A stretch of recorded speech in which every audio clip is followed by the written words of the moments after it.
ikaze kuri umuyoboro Judes uburyohe bw'imyandiko aho yumvira icyanga cy'amagambo. Uyu munsi tugiye kureba imigani migufi ariyo migani y'imigenurano, ibyiza dukesha abakurambere. Uri kumwe nanjye Judes Jean Daniel Sindayigaya. Imigani migufi ariyo bakunze kwita imigani y'imigenurano, nubwo ivugitse mu buryo bunyarutse, irusha ibindi byose kuranga umuco rusange w'abanyarwanda. Ushaka kumenya uburezi n'uburere cyangwa imibanire y'abantu bya Kinyarwanda wabisangamo. Nk'uko amateka y'ubuvanganzo nyarwanda abigaragaza, umugani ni ipfundo ry'amagambo atonze neza, gacamigani yakagiriyemo ihame ridutoza gukora iki cyangwa se kudakora kiriya. Mbese muri make, umugani ni umwanzuro w'amarenga y'intekerezo. Umugani uvuga ukuri, umugani ugana kariho, ariko muri kamere yawo ntabwo wo uba ari ukuri. Dore ingero zimwe na zimwe z'imigani migufi. Ababiri bagiye inama baruta umunani barasana.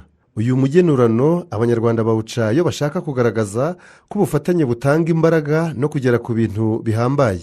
Iyo abantu bumvikanye ku kintu cyangwa bakajya umugambi, byanze bikunze bagera ku ntego bihaye kurusha uko baba ari benshi badahuje umugambi. Ababiri bakika umwe. Uyu mugani mugufi nawo ukoreshwa iyo abanyarwanda bashatse kuvuga ko ubufatanye bw'abantu bwongera imbaraga zabo mu bikorwa byabo. Ibi bikaba binasobanura kandi ko imbaraga z'umuntu umwe ntacyo zakora ku bantu barenze umwe bifatanyije. Ababiri bateranya beza.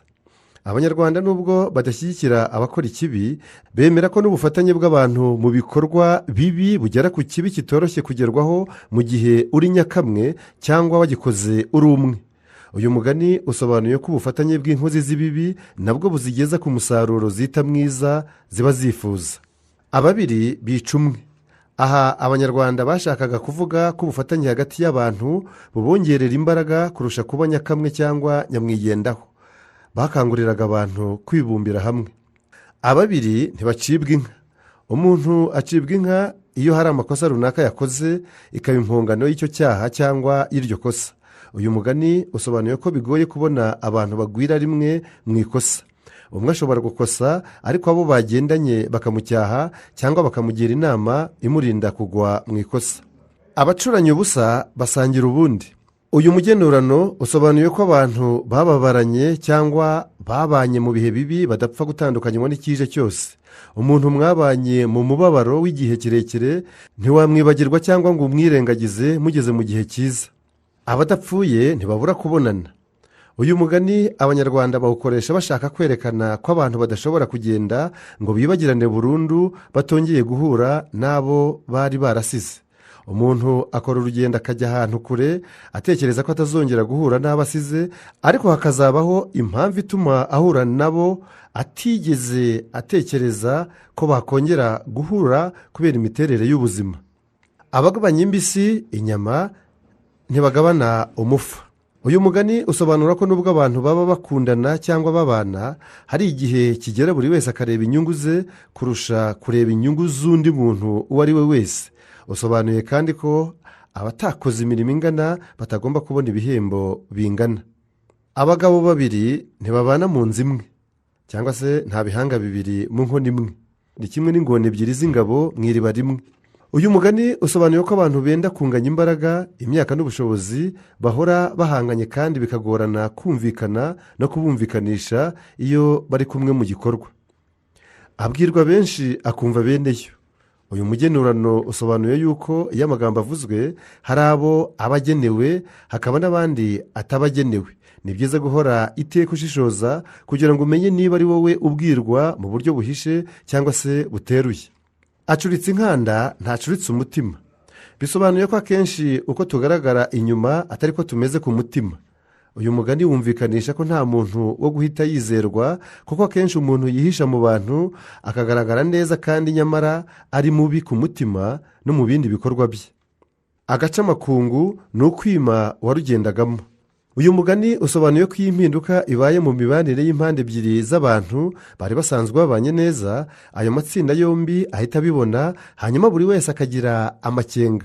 Ubwo bivuze ko nta mpamvu yo guhisha ko wahindutse mu buryo ubana n'umuntu runaka, kandi ko agomba kubibonera mu bikorwa utamukorera kandi wari usanzwe ubimukorera. Agaciro gake karuta akamaro gake. uyu mugenurano usobanuye ko nta kiruta kugira agaciro.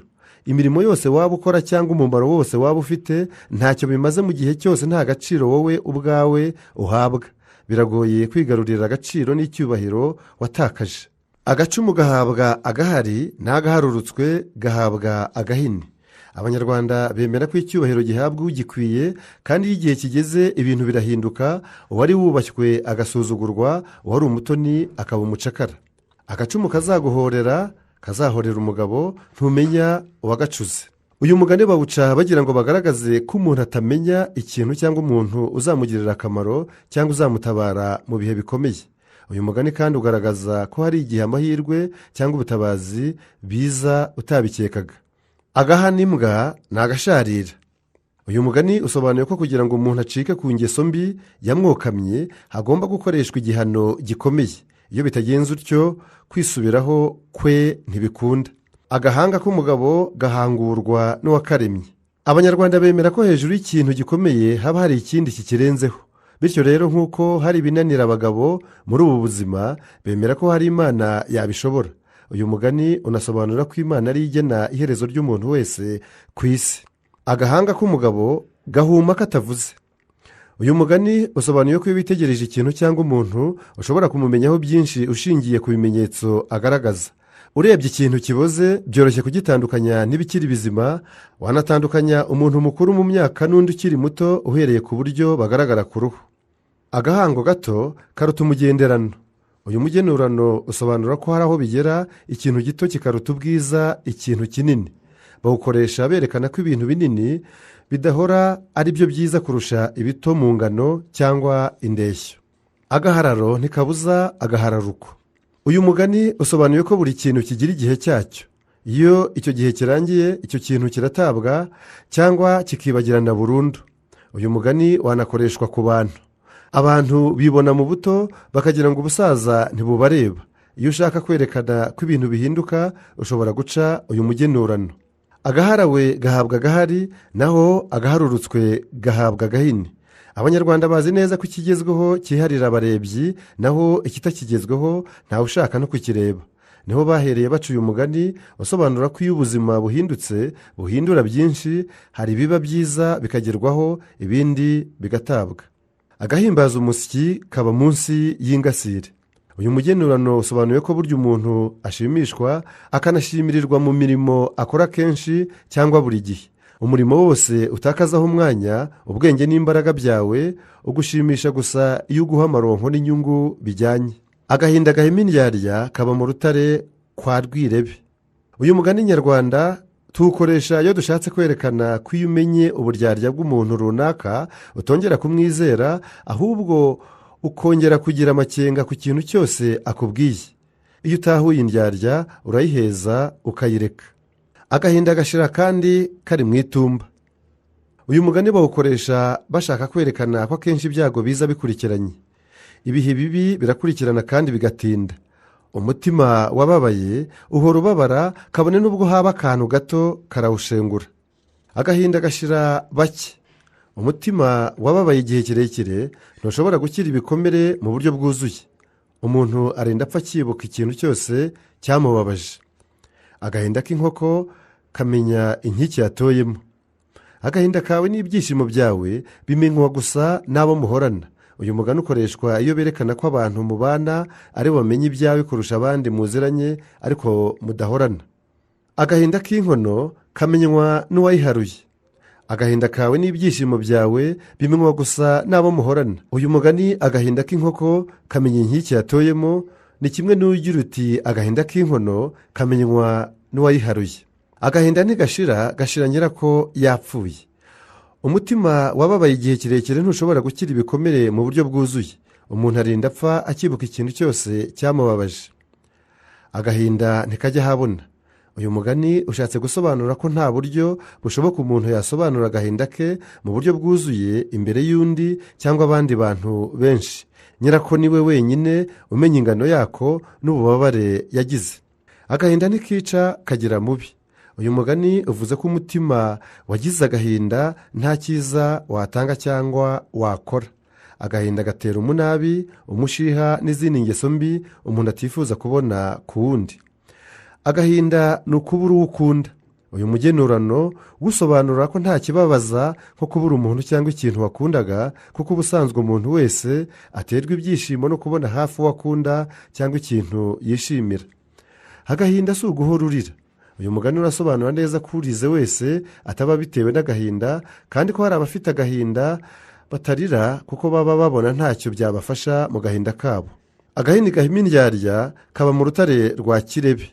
Uyu mugani ushatse gusobanura ko umuntu uzakunaniza adaturuka kure kandi ko aba ari mu bo muhorana. Ni umuntu ukuzi nyamara mu buryo udakeka ko yaba akuzi, kuko akwiyereka nk'umuntu utakwitayeho kandi utanakuzi. Agahugu Imana yagusasiye ntukarenga. Uyu mugani usobanuye ko icyo Imana yagennye ko kikubaho kigomba kukubaho, ntacyo wahindura ku igeno Imana yakugeneye. Agahugu k'abagore ntikabura amazimwe. Uyu mugani wumvikanisha ko abagore bakunda kugira amagambo anenga abandi, abanegura cyane cyane iyo bari kumwe n'abandi bagore cyangwa abakobwa. Uyu mugani kandi wakoreshwa kuri buri bantu bafata umwanya wabo bakavuga ku bandi ibitari byiza. Agahugu karimo indushyi, abapfu ntibabura amazu. Uyu mugani usobanuye ko umuntu uri mu kaga cyangwa mu bukene abeshywa cyane, yizezwa kubona ibyo kurya cyangwa ibyatuma ahindura ubuzima bwe bukaba bwiza.